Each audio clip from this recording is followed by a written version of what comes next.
It is John Pollock, John Ramdian, and Robin Black. Welcome to Fight News Now. We are going through what is a very newsworthy couple of hours here in mixed martial arts. Let us start off with the UFC card that is no longer going to be happening in Manila next weekend, which has been rescheduled after the injury to BJ Penn, a rib injury he suffered. MMA Junkie had reported that he would be out. He is in fact out. They're not only not getting a replacement, they're scrapping the card altogether. There are other stories out there about possible drug testing that was going to be going on within the Philippines for everybody involved that the Talk MMA count had been reporting on.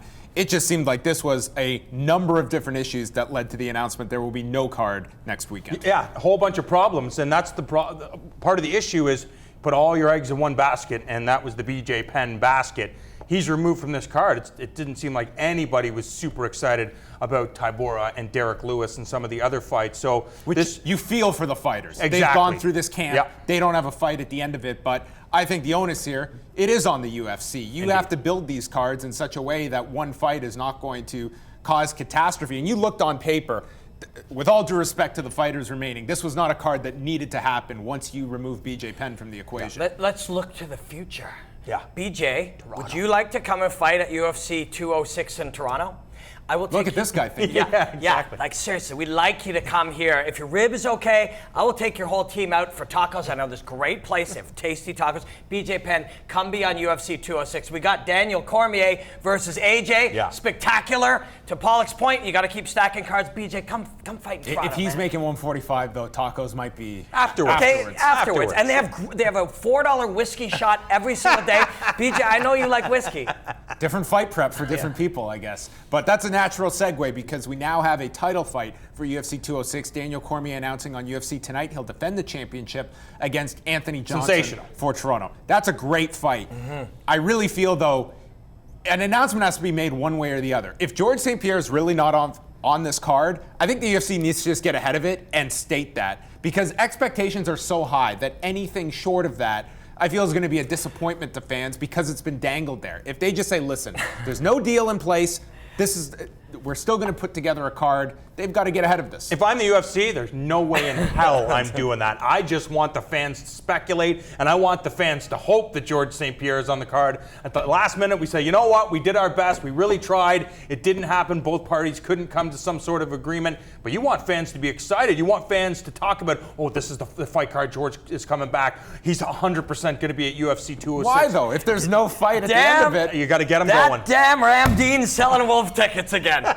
Selling the Wolf tickets. Look, he's advocating for it. You know, advocating for Wolf tickets. Nah, but that's the promotion game. You're absolutely right. Also, hey man, wasn't Khabib fighting that's it. Eddie? Like, I mean, these things change rapidly, and you know, whether you are the biggest UFC fan or one of these people that they're always screwing everybody, you go and listen to Chael Sonnen, who is employed by their competition, talking about the system of what happens and how quickly these things change and how they change for him. He's an odd but brilliant character, and Chael Sonnen had a really good observation about that stuff. Also on that card, I mean, they've announced a number of other fights. Zach Makovsky is going to be fighting John Moraga. Awesome. Valerie Letourneau is on the card. I would imagine that this main card is far from finished at this point. We're still awaiting what other fights are going to be added to this. Do you expect two title fights? I would expect there's 4 other big fights coming, whether that's a title fight. I mean, who's available right now? I think they said Amanda Nunes might be available to fight on that card, if that's the case may be. But you need... Robin's right. I mean, if BJ Penn, if it's only a rib injury, that's Come on, possible. BJ, we got tacos and whiskey. There's a number of big fighters available. Jose Aldo, we know that, yes, he wants out of the UFC, but you throw a couple of dollars at fighters, you make false promises, real promises, whatever the case may be. This is easier said than done category. That's right. So you got to play the game. What works for one fighter doesn't work for the other fighters. Apparently, George St-Pierre is looking for $10 million. They don't want to give him $10 million. You go to the next person in line. He's worth $10 million. He is worth $10 million. He's worth more than that. You can give 1 million people $10 and then have them all show up. But Dominic Cruz versus Cody Garbrandt. Sacramento, though. Yeah, true. There's that a show week in later, Sacramento. And Cody Garbrandt in Sacramento would it's be on good. Fox. Dominic Cruz is a Fox analyst. People have watched him. You sell Wolf tickets, but you make a good point. They have announced for that Sacramento card, it's now official, Mickey Gall and Sage Northcutt. Yeah. I think this is a perfect fight for Fox. This is a fight that I feel being on the network where a lot of people were exposed to Mickey Gall because of all that promotion for the CM Punk fight. People are very familiar with Sage Northcutt. This is a perfect, to me, television card for Fox. Of course. I mean, but the reality is Mickey Gall's still a developing guy, and I know Sage Northcutt is as well. But what are you trying to sell? Are you just trying to sell spectacle, or are you trying to sell high-level mixed martial arts? Because if you're trying to sell high-level mixed martial arts, yes, you might have Dominic Cruz on the card, which elevates it to that status. But you also have to show the fans, you know what? We're here to put on, fights that fans want to see, whether they're the most talented fighters, whether it's developing talent.